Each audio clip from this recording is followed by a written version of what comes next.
अस्सलामुअलैकुम। अब तक की अहम खबरों के साथ मैं हूं शहजाद खान और मैं हूं आसफा जहरा। शामिल करेंगे अब तक हेडलाइंस। 2023 तक करीबन 1455 अरब रुपए तक ये चढ़ जाएगी। कंपल्सरी पेमेंट चाहे बिजली इस्तेमाल करें या ना करें कारखानों को देनी पड़ेगी। ये वो बारूदी सुरंग है जो कि मुस्लिम लीग नून की हुकूमत ने दानिस्ता तौर पे बदनीयती के साथ ये मुआहदे किए। बिजली फिर महंगी हो गई। हुकूमत का बिजली 1 रुपया 95 पैसे फी यूनिट महंगी करने का ऐलान। विफाकी वज़रा असद उमर अयूब और मुआविन खुसूसी ताबिश गौहर की प्रेस कॉन्फ्रेंस। वजीर तवानाई उमर अयूब ने गर्दिशी कर्जों का जिम्मेदार नून लीग की हुकूमत को करार दे दिया। कहा, लीगी हुकूमत के गलत मुआहदों के बायस बिजली की कीमतों में इजाफे पर मजबूर है। नून लीग हमारे लिए बारूदी सुरंग बिछा कर गई। पीटीआई हुकूमत के पास कोई जादू की छड़ी नहीं है। बिजली ब्रेकडाउन की रिपोर्ट भी 2 दिन में सामने आ जाएगी।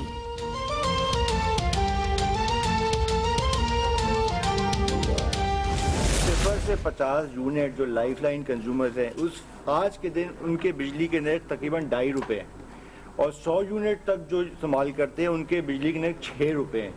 बहुत मैसिव सब्सिडी दे रहे हैं, तो अगर थोड़ा बहुत इजाफा होगा तो शायद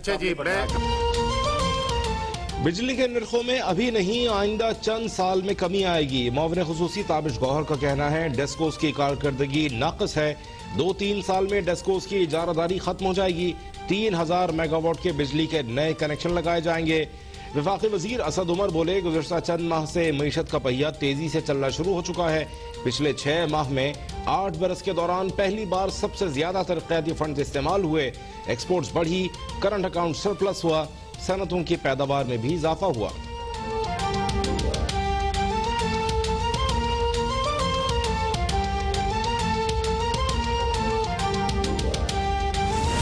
हुकूमत ने सस्ती बिजली की फराहमी में बड़ा मुआरका सर कर लिया। 3 IPPs के साथ टैरिफ में कमी और दीगर रियायतों का मुआहदा तय। सैफायर, हॉलमोड और ओरियन ने मुसव्वदे पर दस्तखत कर दिए। हुकूमत को IPP से बिजली की खरीदारी की बकाया मुद्दत में 836 अरब रुपए का फायदा होगा। बिजली के गर्दिशी कर्ज और टैरिफ में नुमाया कमी में मदद मिलेगी। विफाकी काबीना मुआहदों की मंजूरी देगी।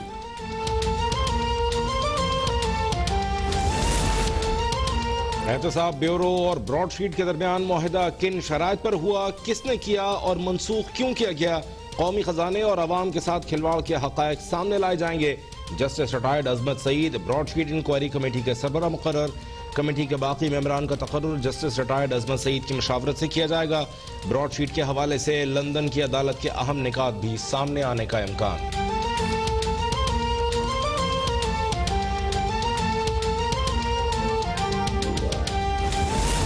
ब्रॉडशीट केस में चेयरमैन नैब को कायमा कमेटी में क्यों बुलाया जाए? आज उन्हें बुलाया तो फिर कल साबिक वजीर आजम को भी बुलाया जा सकता है। विफाकी वजीर शिबली फराज की चेयरमैन नैब को कमेटी में बुलाने की मुखालफत। इजलास के दौरान कमेटी चेयरमैन जावेद लतीफ और शिबली फराज के दरमियान तल्ख कलामी। लीगी रहनुमा जावेद लतीफ ने फैसला वापस ले लिया। कहा, नैब के मामले पर हुकूमत के पर जलते हैं। चेयरमैन नैब अपने नुमाइंदे के जरिए ब्रीफिंग दे। नुमाइंदा मुतमईन न कर सका तो चेयरमैन को तलब किया जाए।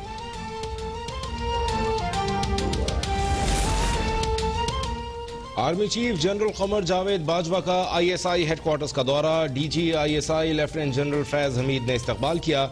इलाकाई और मुल्की सिक्योरिटी सूरत हाल पर ब्रीफिंग। ISPR के मुताबिक आर्मी चीफ ने कौमी सिक्योरिटी के लिए ISI की अनथक काविशों को सराहा। ISI की पेशावराना तैयारियों पर इजहार इत्मीनान।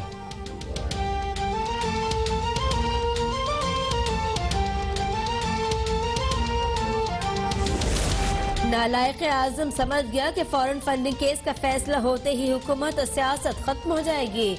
लीगी रहनुमा मरियम नवाज का ट्वीट। कहा, 7 साल से PTI का बानी रुकन फॉरेन फंडिंग की दुहाइयां दे रहा है मगर कागजात पेश नहीं किए जा रहे। वकील तब्दील करते रहे, अब याद आई है ओपन समात की। थोड़ा सब्र करो, बहुत कुछ ओपन होने को है। मरियम नवाज ने बिजली की कीमतों में इजाफे को बदतरीन अवाम दुश्मनी करार दे दिया। कहती हैं, अवाम का खून चूसना नालायक आजम से बेहतर कोई नहीं जानता।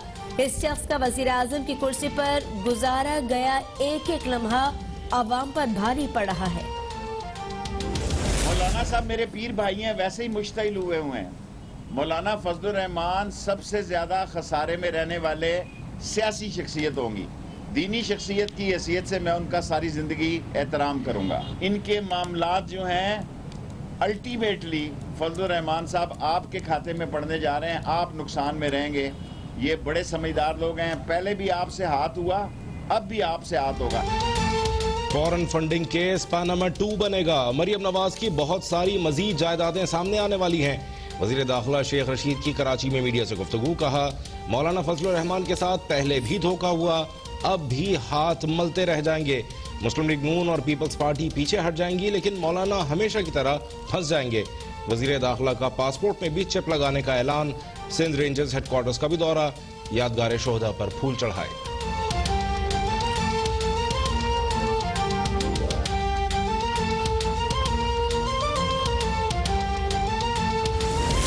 साबिक वजीर आजम यूसुफ रजा गिलानी ने भी फॉरेन फंडिंग केस का फैसला जल्द सुनाने का मुतालबा कर दिया। कहा, हमारे केसेस तो जल्द निपटा दिए जाते हैं, पीटीआई के फैसलों में इल्तवा क्यों। लीग रहनुमा ख्वाजा साद रफीक ने कहा, सारा एहतसाब ओपोजिशन के लिए है, एहतसाब के नाम पर बदला लिया जा रहा है। फॉरेन फंडिंग केस का फैसला नहीं आया तो आइंदा इलेक्शन पर भी सवालात उठेंगे। वजीर आजम लाइव कवरेज का शौक भी पूरा कर ले, हमें कोई एतराज नहीं। फॉरेन फंडिंग केस का फैसला किसी दबाव या खौफ के बगैर किया जाएगा। इलेक्शन कमीशन की यकीन दहानी, गैर जरूरी और शवाहिद के बगैर तबसरों से गुरेज की अपील। बयान में कहा गया, स्क्रूटिनी कमेटी की कार्रवाई अवामी सतह पर नहीं हो सकती। कमेटी कार्रवाई मुकम्मल होने के बाद जामे सिफारिशात मुरतब करेगी। सिफारिशात खुली समात में फरीकैन को पेश की जाएंगी।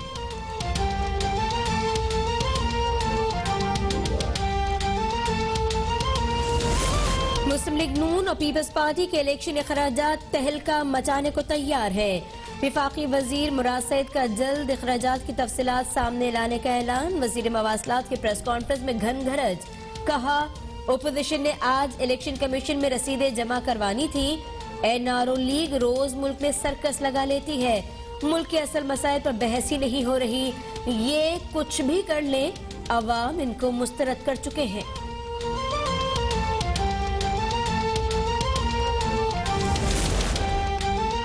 पीपी रहनुमा अब्दुल कादिर पटेल ने वजीर आजम इमरान खान को चंद दिन का मेहमान करार दे दिया।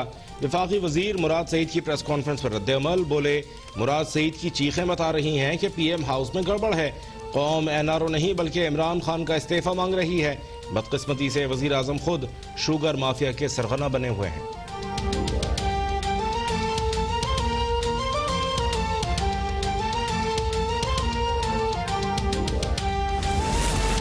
वजीर आज़म इमरान खान से मुख्तलिफ मकातब फ़िक्र के उलमा और मशाइख की मुलाकात। उलमा कराम का वजीर आज़म के इस्लामोफोबिया, तौहीन रिसालत और इसराइल के खिलाफ शानदार मौक़िफ़ पर खिराज तहसीन।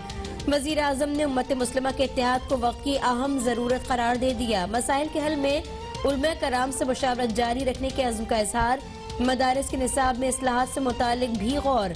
वजीर आज़म से गवर्नर स्टेट बैंक रजा बाकर की भी मुलाकात। मुल्क की मौशी सूरत हाल, तरसीलात ज़र और बरामदात से मुतालिक ब्रीफिंग।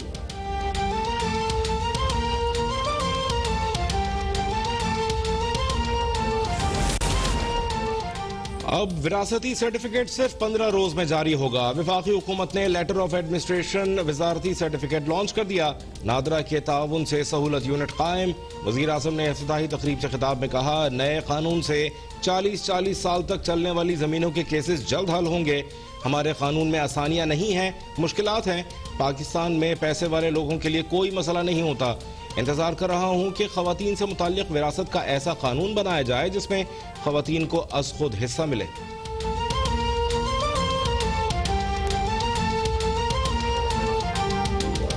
कौम को ये खुशखबरी देना चाहता हूं कि चीन ने वादा कर लिया है कि इंशाअल्लाह 31 जनवरी तक fill for 5 lakh doses vaccine की पाकिस्तान को दस्तयाब हो जाएंगी। दोस्त हो तो ऐसा, चीन पाकिस्तान को कोरोना वैक्सीन की पहली खेप मुफ्त देगा। वजीर खारजा शाह मोहम्मद कुरैशी का चीनी हुकाम से इजहार तशक्कुर, कहा 31 जनवरी तक 5 लाख खुराक पाकिस्तान पहुंच जाएगी। मुस्तकबिल करीब में वैक्सीन की तलब 10 लाख से भी बढ़ जाएगी। मुल्क में कोरोना से मजीद 54 अफराद इंतकाल कर गए। 2363 नए मरीजों का इजाफा, अमवात 11100 से जायद। मुतासिरीन की तादाद 5,27,000 से ऊपर जा पहुंची।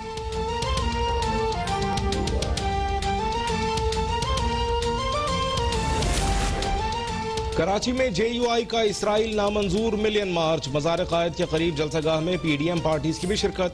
लीगी रहनुमा शाहिद खाकान अब्बासी ने खिताब में कहा, मुल्क में इसराइल को तस्लीम करने के बयानिए को तक़वियत देने की कोशिश की जा रही है। मौजूदा हुकूमत को लाने के लिए 2018 का इलेक्शन चुराया गया। PP रहनुमा सईद गनी ने कहा, इमरान खान मोदी के चीफ पोलिंग एजेंट थे। मौजूदा हुकूमत फलस्तीनियों का सौदा करेगी तो भरपूर मुखालफत करेंगे।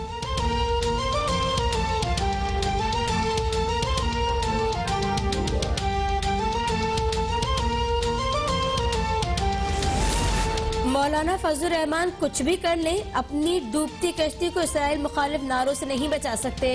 मुअव्विन खुसूसी फिरदौस आशिकावान कहती हैं, मिलियन मार्च वाले अपने मिलियंस बचाने निकले हैं। ये ठग पाकिस्तान को नोचने के लिए इख्तिदार में आने को बेकरार है। सूबाई वजीर फयाजुल हसन चौहान ने कहा, ऑल लूटमार एसोसिएशन मजहब कार्ड इस्तेमाल कर रही है। इमरान खान ने नामूस रिसालत का जिस तरह केस लड़ा, किसी को ऐसा करते नहीं देखा। मौलाना फजलुर रहमान मदरसों के बच्चों को इस्तेमाल करके अपना काम लेते हैं।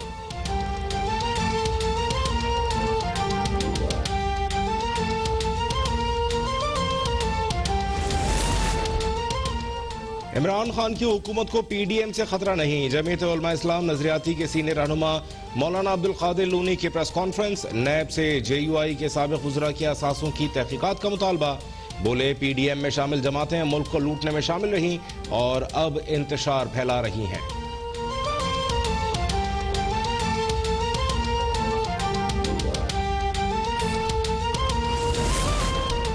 भारत की पाकिस्तान मुखालिफ प्रोपेगेंडा मुहिम का भांडा फिर फूट गया। जाली थिंक टैंक्स, मीडिया आउटलेट्स और NGOs को मुंह छुपाने की जगह नहीं मिल रही। डिसइंफो लैब की रिपोर्ट आते ही थिंक टैंक के तमाम किरदार दुम दबाकर भागने लगे। जाली think tank south Asia democratic forum के तमाम बोर्ड मेंबर्स ने इस्तीफे दे दिए। एक अहम रुकन क्रिश्चियन फेयर भी दस्तबरदार। ब्रसेल्स में वाक़ इस थिंक टैंक का ताल्लुक नरेंद्र मोदी के बरह रास्त मातहत श्रीवास्तव ग्रुप से था।